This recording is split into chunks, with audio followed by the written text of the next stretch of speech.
মোটামুটি 70 বছর যাবত 75 বছর যাবত তো মসজিদে আকসা আমাদের হাত ছাড়া, ইহুদিদের হাতে। তারা জবরদখল করে রেখেছে। মুসলমানদেরকে ব্যাপকভাবে প্রবেশাধিকার নিষিদ্ধ করা হয়েছে।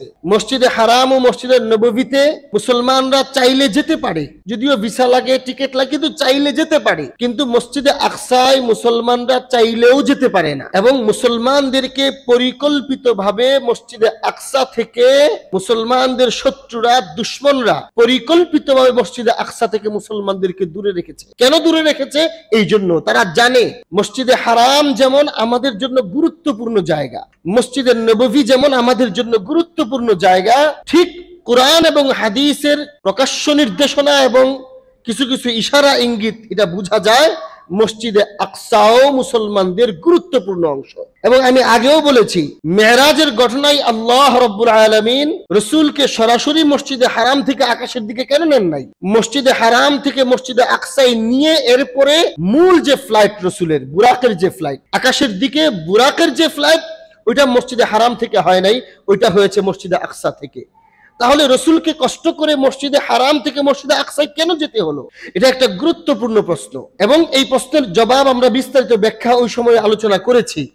গোটা দুনিয়ার মুসলমানদের জন্য, গোটা দুনিয়ার মানব মণ্ডলীর জন্য, এবং গোটা দুনিয়ার সমস্ত সৃষ্টির স্থায়িত্বের জন্য, বিশেষ করে মুসলমানদের জন্য আল্লাহ রাব্বুল আলামিন মসজিদে আকসায়, বাইতুল মুকাদ্দাসে, বাইতুল মাকদিসে গুরুত্বপূর্ণ কিছু বিষয় রেখেছেন।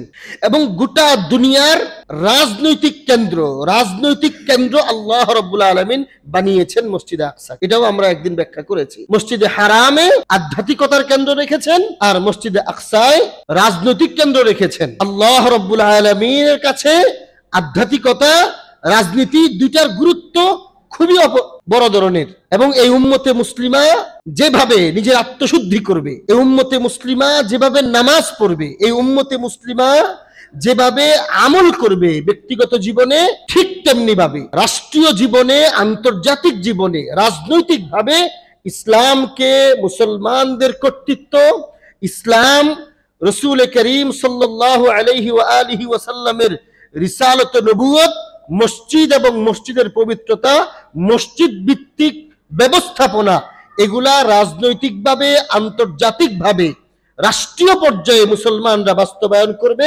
এজন্য রাসূল আল্লাহর পক্ষ থেকে আদিষ্ট, এবং মুসলমানদের উম্মতে মুসলিমার প্রত্যেকটা অংশ আল্লাহর পক্ষ থেকে আদিষ্ট। আর এটার ধারাবাহিকতা তো আল্লাহর জমিনে আল্লাহর রাজত্ব প্রতিষ্ঠা করা, ধারাবাহিকতা তো শুরু হয়েছে হযরত আদম আলাইহিস সালাম থেকে, মুহাম্মদুর রাসূলুল্লাহর মাধ্যমে ব্যাপকভাবে প্রতিষ্ঠিত হয়েছে।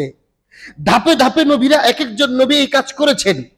বিশেষভাবে রাজনৈতিকভাবে ইসলাম প্রতিষ্ঠার জন্য যে সমস্ত নবীরা দায়িত্ব পালন করেছেন, কাজ করেছেন, এবং বিশেষভাবে যে সমস্ত আম্বিয়া আলা নবিয়িনা ওয়া আলাইহিমুস সালাওয়াতু ওয়াত তাসলিমকে আল্লাহ রাব্বুল আলামিন এই জায়গায় সফলতা দান করেছেন, এমন বড় বড় নবীরা রাজনৈতিকভাবে ইসলামকে রাষ্ট্রীয়ভাবে প্রতিষ্ঠিত করেছেন। তখন মার্কাজ ছিল এই বাইতুল মুকাদ্দাস।